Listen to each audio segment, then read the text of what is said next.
Ciao everyone, and welcome back to a new educational ASMR video. Today I'll talk about the amazing city of Ferrara, which is located in Emilia-Romagna. I really love this city and I wanted to share some of it with you. I warn you that you'll see a lot of bicycles around because Ferrara is also called the city of bicycles. Also, the background sounds are inspired to the one you can listen to in Ferrara early in the morning.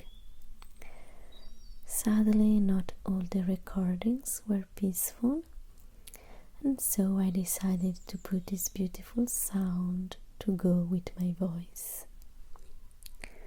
So thank you, Borg Records, for offering royalty-free sound effects. So let's start introducing you this beautiful city, walking on its walls, which were built between 1493 and 1505 by Biagio Rossetti, Alessandro Biondo and Bartolomeo Tristano. These walls encircle the historic center almost without interruption for 9 kilometers. And of course, during Middle Ages and the Renaissance, they were used for defense.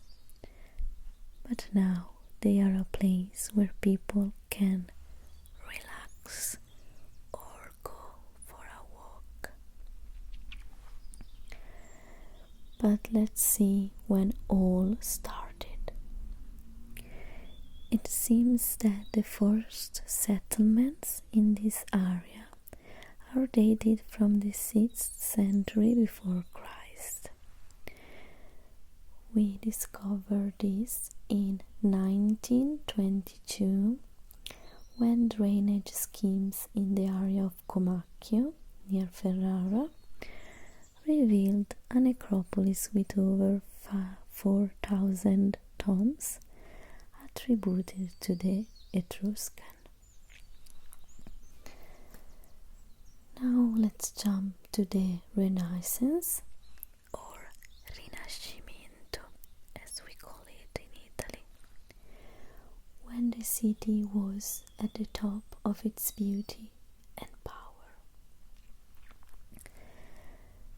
Back then, Ferrara, which grew up around a ford over the river Po, was one of the European capitals of culture, arts, politics, gastronomy, and also a reference point for artists, poets, and minstrels. The city attracted some of the greatest minds of that time, like Piero della Francesca, Giacomo Bellini, and Andrea Mantegna. The ruling family was the Estensi dynasty, which was a very well-educated house, and under its domination, Ferrara experienced its golden age.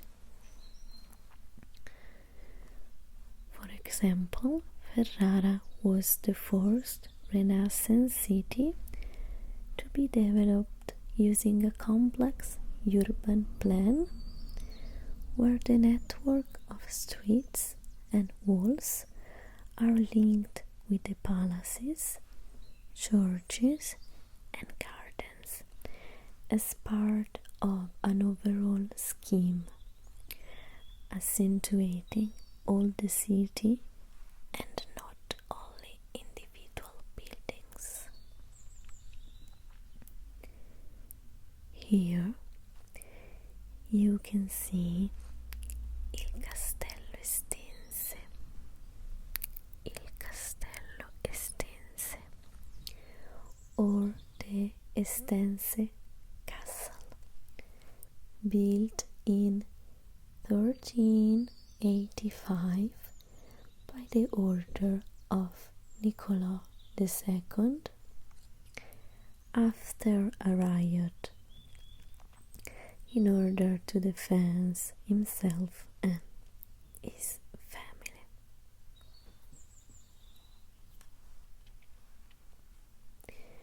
An elevated passageway, which still exists, joined the military building to the palace.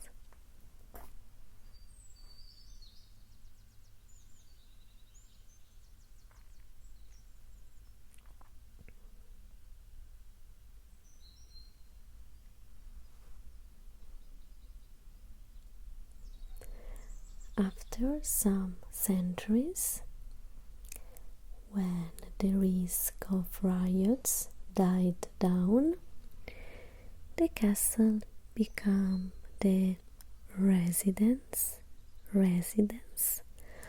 of the court and was embellished with roof terraces,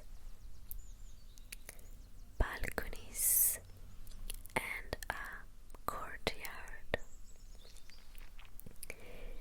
Sadly, right now I can't show you the inside of the castle, but if you ever come to Ferrara, I strongly recommend you to take a guided tour in the castle because it's really interesting and beautiful and full of history.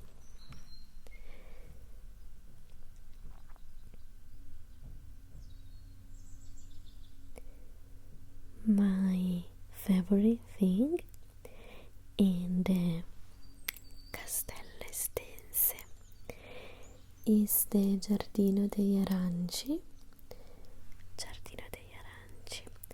which means garden of orange trees, and gossip says that people used to meet there to snog. This is the town theater, and actually I just wanted to show you this view. I really like this, I don't know how to call it, like little oval shaped square. I think it's very charming, and I always love to come here if I'm nearby. Okay, so let's proceed toward the main square now. First of all, let's linger to admire the cathedral, which has been closed for a long time for work. And the Cathedral of St. George is a Roman Catholic cathedral and minor basilica dedicated to San Giorgio, who is the saint of Ferrara. And here's Piazza Trento Trieste, which used to be called Piazza delle Erbe, in relation with the market that used to take place here. This square was built together with the cathedral, so around the 12th century. It was and it is the beating heart of the city, and I mostly love it during the Ferrara Basker Festival around the end of August or first weeks of September, where baskers from all over the world come here and in the nearby streets to perform, sing and play.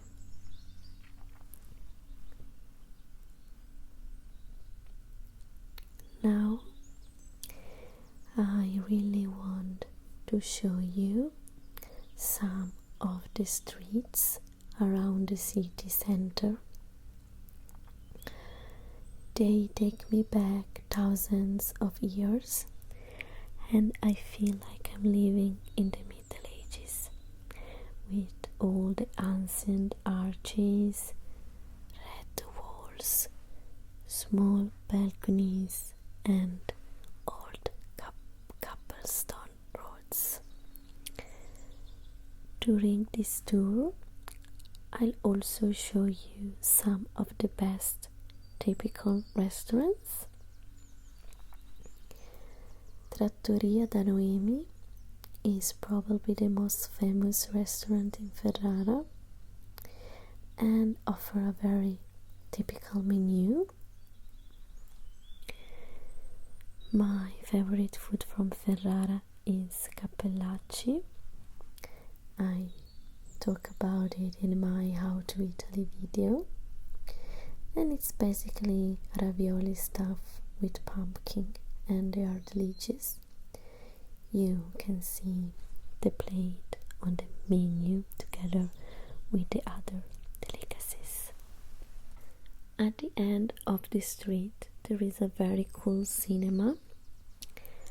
I like it because it's really old school and smell a little bit like old movies, if this makes sense to you. I think that the last movie that I've seen here was Tenet by Christopher Nolan. If you aren't new on my channel, you probably know how much I love this director.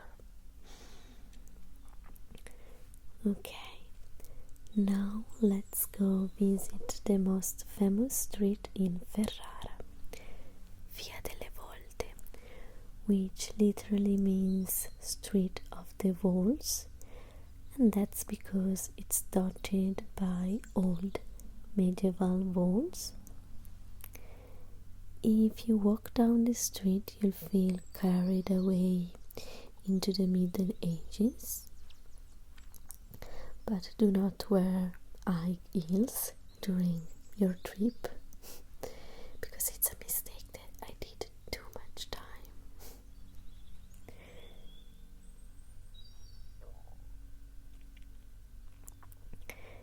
So, now I want to show you my favorite restaurant in Ferrara, Il Mandolino. It's a very typical restaurant where you can find the delicious cappellacci I told you before, or cappelletti in brodo, but my favorite thing here is the zuppa di fagioli or bean soup. I think the banner is really cool, and the sign here says their tourists were currently making the traditional pumpkin cappellacci. We're waiting for you. Ciao. I strongly recommend you this place, and the staff is very kind too.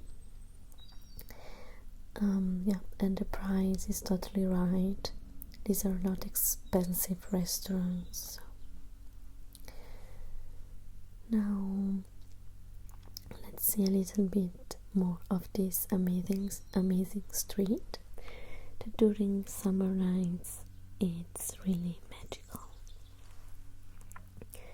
So here's another famous restaurant. Antica Osteria delle Volte.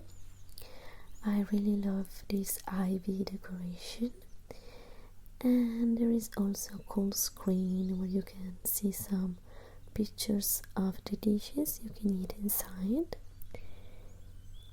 This is actually a very touristic thing to do. But anyway,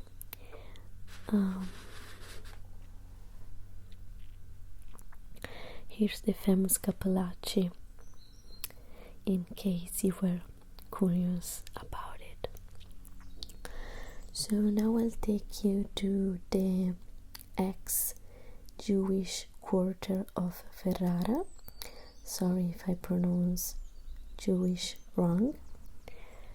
This quarter, together with the Venice one, is one of the largest and best preserved in Italy. All the Jews of Ferrara were forced to live here since the beginning of the 17th century.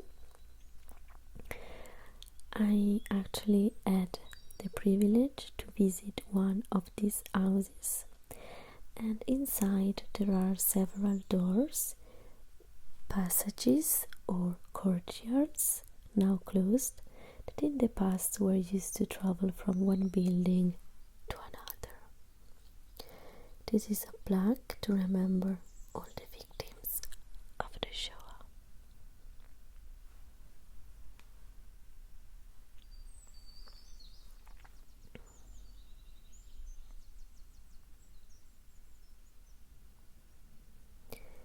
In another area of the city, there is the Jewish cemetery.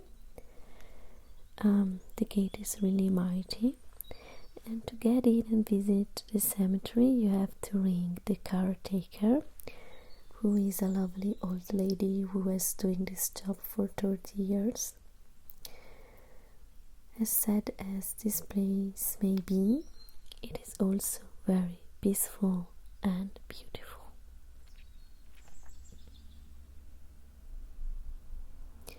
Here's the tomb of the writer Giorgio Bassani, realized by the famous sculptor Arnaldo Pomodoro.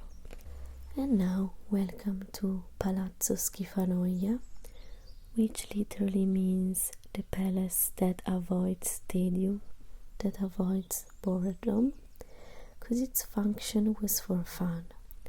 So the Stense family used it for parties and recreation in general. Its building started at the end of the 14th century. This amazing room is called Sala dei Mesi, Room of the Months, frescoed by some Ferrara painters of the 15th century, such as Francesco del Cossa and Ercole de Roberti. There are different strips each corresponding to a month. All the other 10 rooms are very interesting and beautiful, and you can see a lot of ancient artifacts and paintings and amazing ceilings. You can download an app before starting the tour, and it will give you all the information about everything you see here. It's actually very detailed, and you can see it in English as well. As you can see, there are a lot of religious sculptures and paintings, because during these years they were the only accepted form of art. I really love how the artist here realized the veins on the legs. On the screen you can see how the palace exteriors originally was. So as you can see, it's very different from now. Here's the beheading of Saint John the Baptist, and here is the reconstruction of a mosaic, if I'm not mistaken.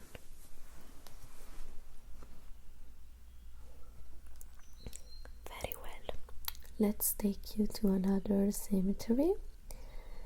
We are at the Kaharther House, or Certosa di Ferrara, built in 1461, which became a monumental cemetery at the beginning of the 19th century.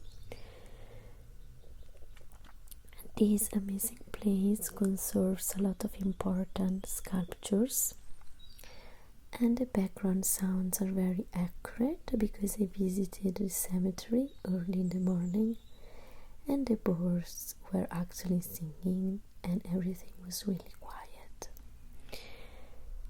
Again, as sad as a graveyard is, there is also this is also quite beautiful in a way, because everything is so full of nature and art. There are also a lot of beautiful flowers, like these roses here. I really love their color.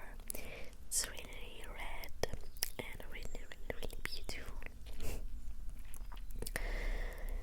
Okay, this is the St. Christopher's Church, started in 1498 and attributed to Biagio Rossetti. As you probably noticed, Ferrara is distinguished by these reddish bricks you can almost see everywhere, on the walls or on the houses. I didn't enter this church because I wasn't dressed properly. Here we can see some of the famous people who are resting in this cemetery, or the name of the artists who realized the most important tombs, or in general where to find some interesting or artistic things here in the cemetery. It's like a map. It's really big and there is a lot to see. It was my first time here and I was really impressed by the beauty of this place. Again, even if it's sad since it's a graveyard, but it's also beautiful because I think it's always important to find beauty even in the saddest things when possible. And now, one of the most important palaces in Ferrara, il Palazzo dei Diamanti, which means the Palace of Diamonds. This is a Renaissance palace, and right now its main floor houses the National Painting Gallery of Ferrara. It's a really unique palace, as you can see. It was built by Biagio Rossetti between 1493 and 1503, and at that time it was a residential home for the Este family. They do a lot of exhibition inside it, and it's something you must see if you come visit in Ferrara. I've just seen the Antonio Ligabue art exhibition here, which was lovely. Interesting fact, the legend says that inside one of these white marble blocks shaped like diamonds, there is indeed a diamond. So, it's a legend though. If you're still here with me, welcome to the Piazza Riostea. This oval piazza is set below ground level and it's famous for the work of Biagio Rossetti, who we should know by now. It's called Ariostea because in the middle of it there is a statue of the poet Ludovico Ariosto. This square is famous for the Palio of Ferrara, hosted yearly every last Sunday in May. It's actually the oldest palio in the world. In the middle of this roundabout located in Piazzale San Giovanni, you can see the statue of the famous Italian painter De Chirico, which is also my favorite painter. The statue was made in 1985 by Maurizio Bonora. De Chirico was born in 1888, and he's famous because he founded the Scuola Metafisica art movement. His paintings are very enigmatic, with Roman arcades, long shadows, mannequins, illogical perspective, trains, and there is always a question that you can't answer in them. Our journeys come to an end. I hope you enjoyed it. Ferrara is a beautiful city full of art, good food, and history. I'm very happy to share all of this with you. Let me know in the comment section if you ever visited it or if you'd like to. Take care and see you.